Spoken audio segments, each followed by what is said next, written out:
Journey, how are you doing, man? Good to see you. Nice to see you too, buddy. How you doing?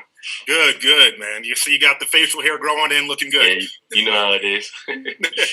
Hey, man, this was a very interesting, spring and summer. Not just with COVID-19, but a lot of the social issues that popped up around the country. Yeah. I know Coach Franklin was very vocal on getting out in front of that stuff, and a lot of you guys, players, did the same as well. It kind of seemed like there was a movement nationally with student athletes to kind of recognize their voice and the power that they had when it comes to stuff like that. What did that mean to you, and what role did you think you and your teammates played in kind of bringing awareness to some of the stuff that's going around in the country? Just in general, just kind of bringing stuff to light like that.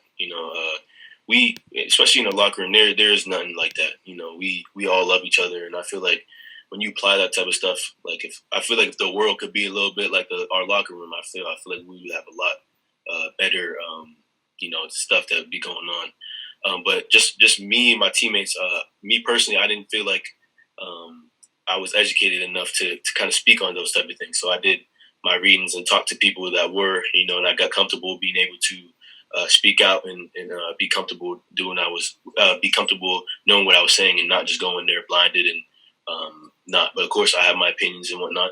But I feel like a lot of my teammates, like Antonio Shelton, Lamont Wade, were the two that first come to my mind. They were very vocal. They took charge in that stuff, and CJ Thorpe even. Those are the guys that come to my mind. And I'm more of a sit back and realize everything that's going on before I speak, and then I'll speak on the subject at hand. But I really love how everybody kind of attacked this, got out in front of it. Like you said, Coach Franklin got in front of it. Our team got in front of it. And I feel like just athletes using their kind of like their stature and using their voice, because people look up to us, and to be able to use what we believe in and kind of show a light, because some people are ignorant, some people don't know, so you can't really. I feel like you can't cheer for somebody on Saturdays and then go when they take off the helmet. They, what I'm saying. So just stuff like that. I feel like just with athletes and stuff, we can be able to kind of educate people a little bit better, because they do enjoy watching us and they like us. So I feel like for us to use our pedestal and stuff like that, I feel like we can kind of change the world, and kind of get people to get behind it, even if they didn't have the same beliefs before. I feel like athletes in general, we have that power to change people's minds. Thank you. We'll go to Parth. Hey, Journey, appreciate the time this morning. Of course. When did you first start listening to your grandmother's voicemails before games? And can you kind of talk me through, what goes through your mind when you're listening to that before you play? I would say it happened. I started listening to it when she passed away, of course, because I called her before every game in general. She told me, excuse my French, she would tell me, go out there, kick some ass, and imagine me chasing you with a stick behind you.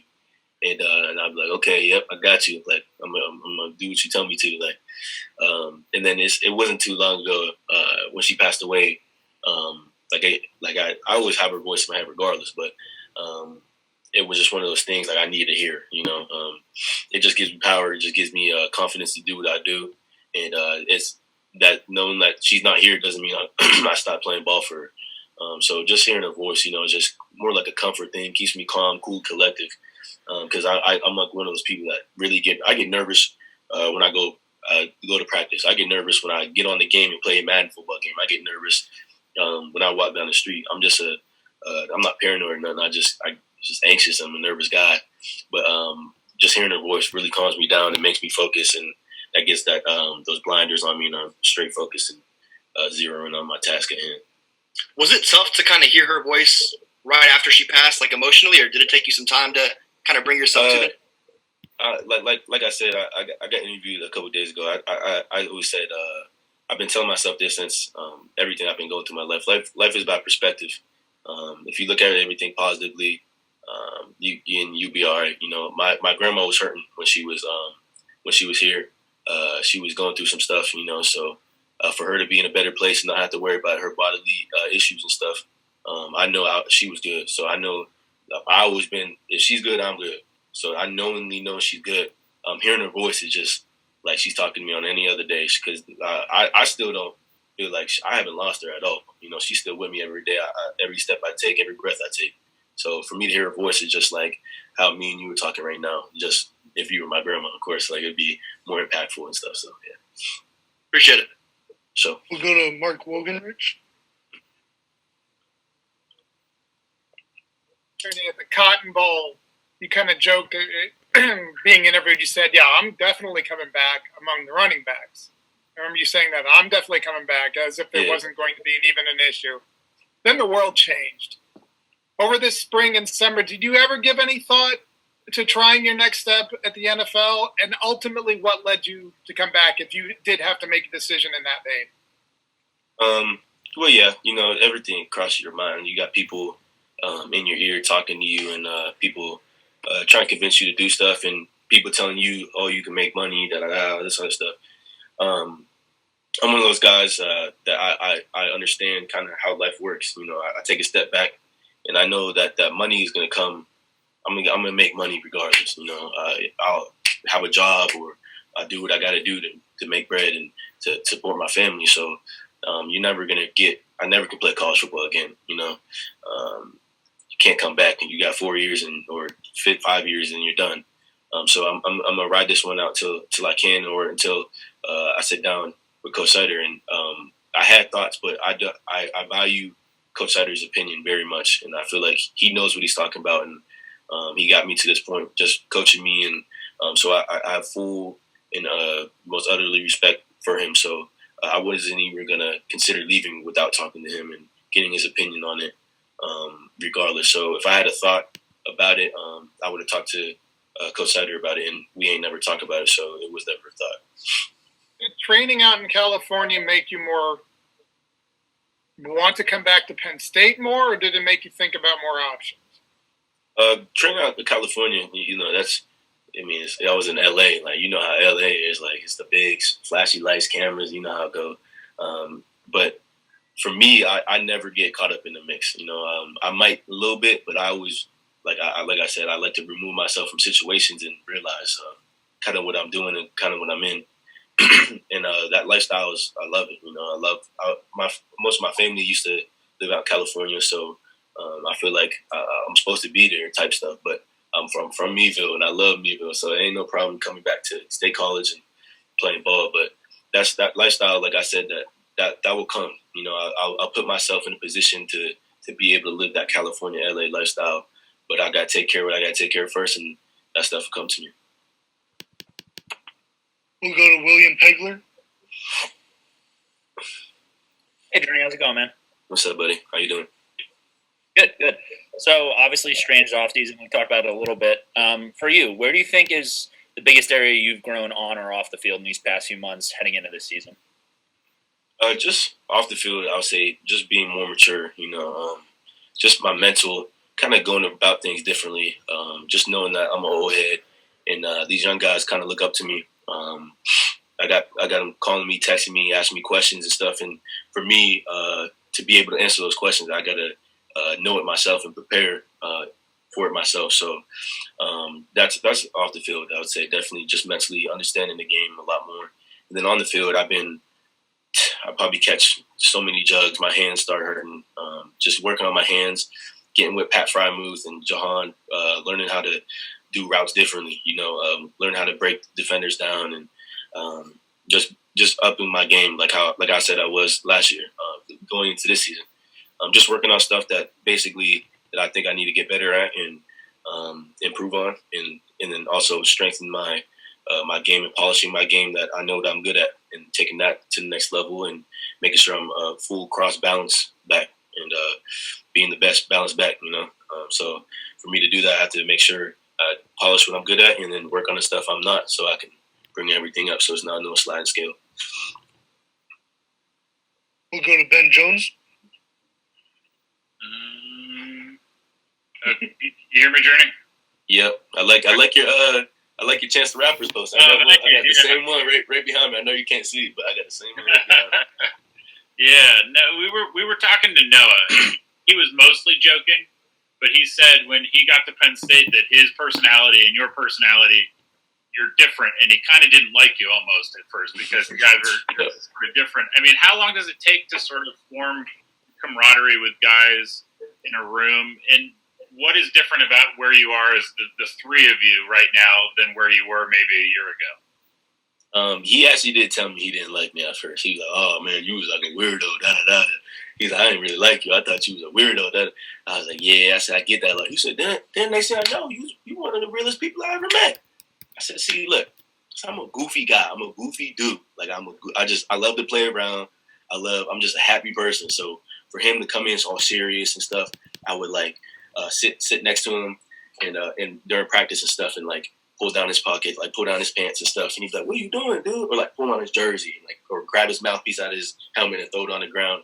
And I'm like, "Bro, if you always stay tight, so you can't do nothing." I said, like, you never seen a lion out there, all tense and stuff when he's chasing down a gazelle. I said, "What you gonna do tight?"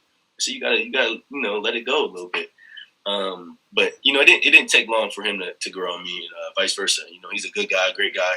Even with Dev Ford, I would say he's more like me, goofy, open.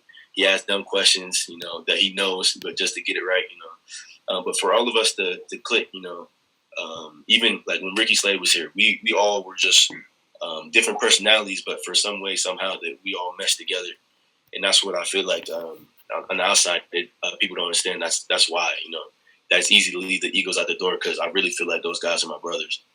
Even for the young guys that just came in, Kevon, Keziah, Tank, and Bruno.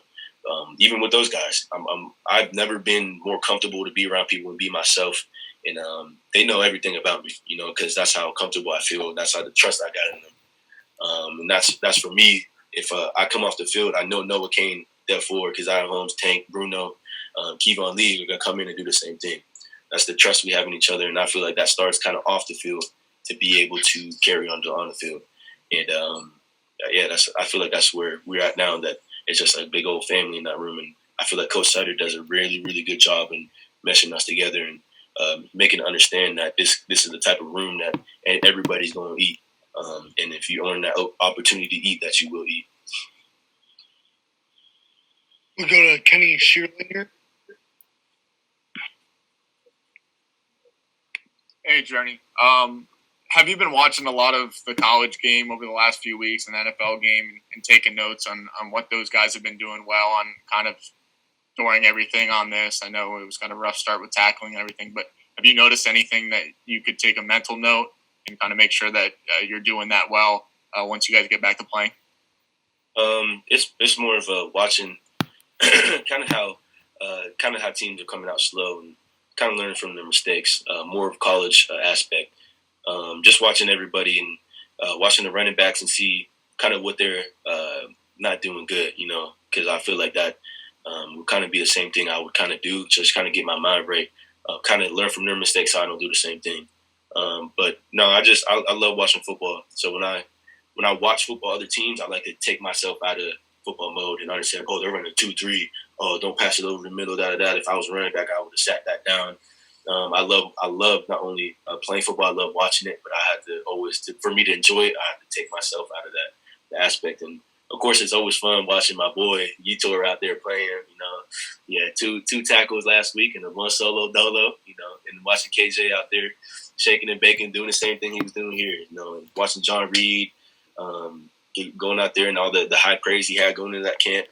So it's fun, watching your boys that you was just with here last year and watching them fulfill their dreams and stuff. And but watching football, that's why I say the mistake part was probably the biggest thing I take away from it. Appreciate it. Thanks. So We'll go to David Becker. Hey, Journey, how are you? Good. How about you? Doing good, thanks. Hey, I was talking to Noah earlier, and he said one thing that Coach Ciarrocca might ask you guys to do is be a little bit more active in the receiving game. I know you did a bit of that last year, but do you anticipate doing that more this year? And what do you think that's going to do for your offense as a whole? I feel like it's just going to open us up. I feel like a lot of the running backs we have are we're not just that traditional running back and just pound it down, just run down, just get the ball and run. But I really feel like Coach Ciarrocca, how he splits us out and lets us do run routes and stuff. We've been working on that stuff this whole offseason. So I feel like that's going to open up and have us be against the linebackers or whoever. I feel like we're going to be very versatile this year and be able to take our running back group to the next level with that receiver stuff. We'll go to Bob Flounder. Hey, Journey, can you hear me? Yes, sir. How you doing? I'm good. How are you, Journey? I think you're listed at about 215 or 216 to maintain your speed at that weight. And I also, to follow it up, you have a pretty extensive sprinting background. How do you explain Jason Owe being that fast at 260 pounds? Because it seems like every one of your teammates say that speed of his is legit. Well, for me, I feel like I'm getting stronger. So I'm like when I lift and squat and do my little calf raises and whatnot, I feel like for my legs to get stronger and stronger, that's how I'm able to carry that weight, and to carry that weight, I still have my speed. So I haven't really lost none of my speed or nothing like that. But Jason Owe is more like what's that thing when they like anomaly? Is it anomaly? Like you just don't know how it works. Like it's just like one of those things. Like he's that big and runs that fast. It's almost like scary. It's a scary thing. So when we go good on good, like against the defense, I know when I get that ball, I gotta go. I gotta get out of there because Shaka Tony's still fast. The way that the D-line and them work, Lamont Wade, I got Jaquan Brisker coming at me. So for me to go against these guys, the speed guys, and Jason Owe tailing on me, it honestly takes the running back speed to the next level, going against those guys. So when we get into the games and go against anybody else, it's like you're not going to see another Jason Owe. You know what I'm saying? So it's definitely it's a benefit for the whole team. But he's a freak of nature. That's the end all be all. We'll go to Joe Giuliano.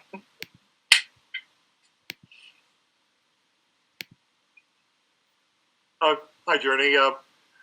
Just a one simple question. How would you describe your personality? I don't know. People person, I guess. I don't know. I like to say my personality. I'm a regular dude, but I'm just a goofball. I guess that's just a goofy dude. What goofy things do you do? Like I was talking about before, like I'll go there, and I remember the other day. This is actually funny because I thought it was funny. I was drinking. I had my little water bottle, and I forget who it was at first. It was Lamont Wade was standing there, and I remember I ran over and like put my my left knee and my right arm down, and then like lifted up my leg, and I was pretending like I was peeing on him like a dog, and squirting a little water bottle on him and stuff on his leg, and then he like turned around and then I like ran off and stuff. So like just simple stuff like that, just kind of keep people loose, because I know when I'm like all serious and stuff, I can't play my best game. Even on the field, I'm smiling, joking around, like life's a party, man. You gotta live it up. We'll go to Mark Brennan. Journey, Coach Lorg seemed pretty excited about being able to possibly use you as a kickoff return guy. How much would you enjoy doing that, and is it something you're comfortable with? Yeah, I was back there with KJ, regardless, as the off returner. So just being back there and having Coach Lorg come and ask me if I would like to, he would want me back there, is a huge honor because I know how much he cares about special teams, and he made me fall in love with special teams himself. As a great coach, he makes special teams fun, and he makes me want to be on whatever he needs me to be on. But yeah, I was always back there in high school. I was back there last year with KJ, and I think it would be a good opportunity for me to be back there and hopefully return some kicks in his schemes and stuff. I think we have time we'll finish up with Elton Hayes. Hey, Journey. Coach Ciarrocca was hired, I think the day or 2 days before the Cotton Bowl. He flew out there to meet with you all and stuff. I know that you haven't really been able to spend as much time as you normally would have, this spring and summer with him. But what are some early impressions of him? And, what are you excited most to be working with him on and for this new offense that he's going to debut? When he flew out to Texas when we was down there, like we seen a picture of him on Twitter or something like that, and I thought he was like 6'6". I thought this dude was tall as hell, and then he shows up and he's like this little guy. But I tell you that dude got a lot of heart, and his voice definitely carried him up to 6'6". And the way he carries himself, you would think he was 6'6". But crazy leg Ciarrocca, man, he out there cussing us out. He wants the best from us. And he expects nothing less. He knows what type of team he is, and he demands the best out of us. And, he thinks we're the best team, and that's the confidence we have in ourselves. And so when we're not meeting that standard, he definitely checks us, and I can't wait to kind of show what he's been working on with us. And but me and Ciarrocca cool. Every time I see him, I give him a little chest bump. You know, and he said, "Oh, you keep bruising me, man. Keep bruising me." But like I said, I'm a people person. I love to be around people, and so it didn't take long for me and him to click. You know, we had a little meeting. He had meetings with the offensive players and stuff. He met with every offensive player. I sat down with him, and he asked me what I want to do and my expectations, and I told him, and I asked for vice versa. What does he need out of me? And we sat down and talked, and I feel like that was the day I gave all my trust to him, you know, because I know just being around him every day, he come out with the same mentality, and I feel like the part of being great, just like I've been using them this example, LeBron, like one of the greatest players ever lived, if not the greatest. And I feel like to be the greatest, you have to stay consistent. You can't have chain back bad days. He literally has all good days. He's never terrible. He's so consistent. So Ciarrocca is being very consistent. So I give my trust to him, and I think he's going to be great with this team in the fit.